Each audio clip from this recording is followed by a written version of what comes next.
À ce jour, nous avons financé plus de 70 formations. Donc des formations qui sont payées soit par la région, l'État ou le Pôle emploi, et même par les OPCA, notamment sur le chantier de la NRL. Nous avons travaillé avec Constructis. Donc cela représente à peu près 1000 formations pour un coût global d'à peu près 9 millions d'euros. Nous avons donc deux groupements qui à ce jour ont atteint leur vitesse de croisière, où le groupement Viaduc tourne à peu près à 600 et quelques salariés, et un groupement DIG qui tourne aux alentours aussi de 500 salariés. Ce qui fait qu'à ce jour, on est sur 1950 emplois générés, avec 1260 créations de postes, et pour à peu près un tiers d'effectifs redéployés. C'est-à-dire que ce sont des entreprises qui avaient leur propre effectif qui travaillent sur ce chantier. Quelques parties ont déjà été livrées, notamment le viaduc de la Grande Chaloupe, qui, au plus fort de son effectif, avait embauché à peu près 120 et quelques salariés, donc, où nous avons eu une livraison au mois de juin de cette année. Donc on a pu redéployer les effectifs sur le chantier de la digue et le chantier du viaduc. En termes d'emplois indirects, on sait que ce chantier a généré des emplois, notamment liés ne serait-ce qu'au transport, puisque ces camions qui tournent 24 heures sur 24 sur ces chantiers, il faut changer les pneus, il faut des garages. Ça a généré aussi une sous-traitance au niveau des entreprises des armaturiers, où effectivement ça fait vivre l'économie locale et donc créer d'autres types de métiers.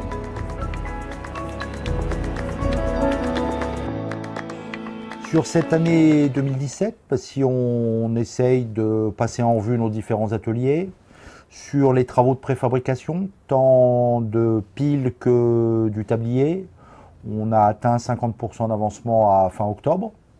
Pour ce qui concerne les travaux en mer, on a franchi deux étapes importantes cette année.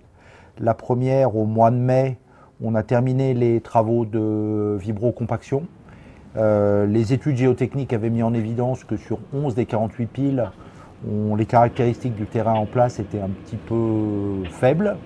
Et donc, au travers de ces travaux de vibrocompaction consistant à densifier le sol, on a pu améliorer les caractéristiques sur ces 11 piles. Et les mesures qui ont été effectuées ensuite ont montré que les objectifs visés étaient atteints. Et puis là, ces jours-ci, nous sommes en train de venir à bout des piles 32-33 au droit de la pointe du gouffre, qui étaient deux piles particulièrement délicates parce que fondées sur une coulée basaltique. Donc au mois d'août et septembre, on a réalisé deux socles en béton immergé, coulés en 3 week-ends depuis la route du littoral existante. Et là, ces jours-ci, Zourit termine la pose des deux piles en question. Et avec la pose de ces deux piles, Zourit aura atteint 21 piles assemblées en mer sur 48. On table aujourd'hui sur une fin d'assemblage en avril 2019.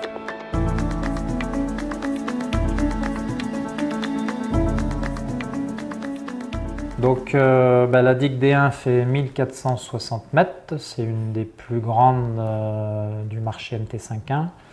Les autres digues, la digue D2 c'est 600 mètres et la digue D3 c'est 900 mètres.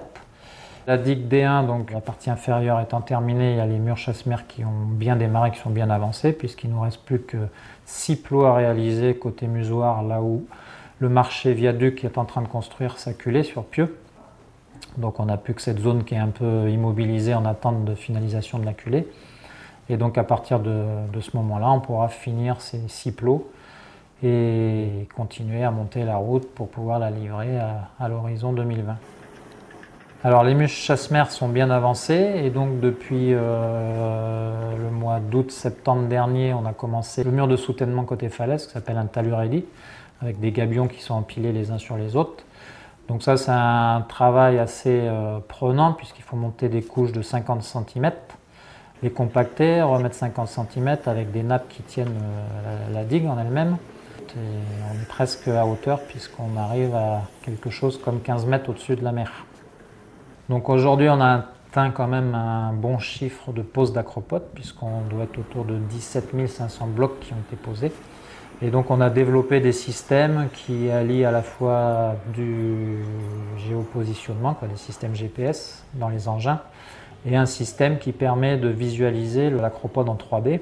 Donc on arrive à poser maintenant depuis la cabine de la grue, conformément au marché, avec une bonne imbrication des blocs. Voilà, D3 n'existait pas en 2017, donc elle a été complètement réalisée en partie basse.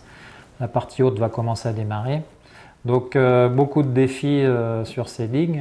Le principal évidemment c'est les approvisionnements, puisqu'au début du chantier, vous ne pouvez pas prévoir qu'on arriverait à réaliser autant d'avancées de digues avec les matériaux liés au site des Andins.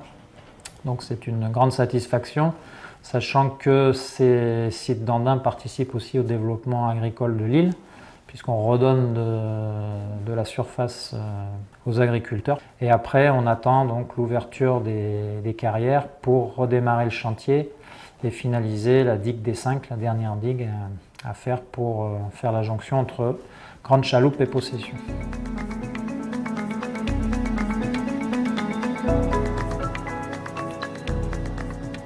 On suit et on accompagne le maître d'ouvrage, donc la région Réunion, sur l'ensemble des thématiques environnementales. Donc il y a notamment l'enjeu majeur qui est notamment les mammifères marins et la présence de cétacés en fait, à proximité immédiate du chantier. Donc il y a une attention toute particulière sur ce sujet des mammifères marins. Les thématiques également qui sont en jeu et sur lesquelles on porte une attention particulière, c'est également tout ce qui est lié à la vie sous-marine. Notamment on a deux zones sur lesquelles on a du développement corallien, donc la pointe du gouffre qui est derrière nous, et également le banc du Latanier sur lequel il y a eu assez peu de travaux en 2017, on est plutôt sur le secteur de la possession. D'autres enjeux également, tout ce qui va être lié aux oiseaux marins, en lien avec les questions d'éclairage, avec le risque en fait, pour ces oiseaux de s'échouer par la présence d'éclairage mal adapté. Alors ça monte en puissance en termes de chantier, qui est quand même assez significative et je pense qui a été constaté par l'ensemble des Réunionnais. Pour autant, en termes d'impact environnemental, on n'a pas noté sur 2017 d'impact supplémentaire par rapport aux années précédentes. Il y a une veille continue qui est réalisée par tous les échelons, c'est-à-dire l'entreprise, le maître d'œuvre régiste, nous en tant qu'assistant maîtrise d'ouvrage, et il y a aussi un certain nombre de contrôles extérieurs qui sont pilotés par le maître d'ouvrage, par la région, pour justement vérifier qu'il n'y a pas d'impact majeur sur l'environnement. Et donc c'est vrai que cette année, il y a eu un retour assez massif, c'était même une année record pour la présence de baleines à bosse à La Réunion. Et donc il y a eu un suivi renforcé qui a été mis en place. Et donc il y a certaines opérations bruyantes qui ont été menées sur les piles du viaduc, qui ont impliqué en fait, un report en fait, de certaines journées de travaux, de par la présence de baleines à bosse à proximité immédiate du chantier. Donc oui, dans le cadre de la compensation du projet sur les milieux coralliens, il y a eu l'immersion de récifs artificiels, donc de modules qui ont été disposés sur les piles du viaduc, donc sur 6 piles du viaduc qui se trouvent en face de la pointe du gouffre, avec l'idée qu'il y ait des échanges potentiellement entre ces structures artificielles et du coup le banc naturel, donc le banc de la pointe du gouffre. Et donc c'est des systèmes d'alvéoles. Donc là il y a eu un premier suivi qui a été mené ce mois-ci, qui a montré qu'il y avait un début de colonisation par les coraux et également par les poissons, qui avaient commencé d'ores et déjà au bout d'un an donc, à coloniser en fait, ce milieu artificiel.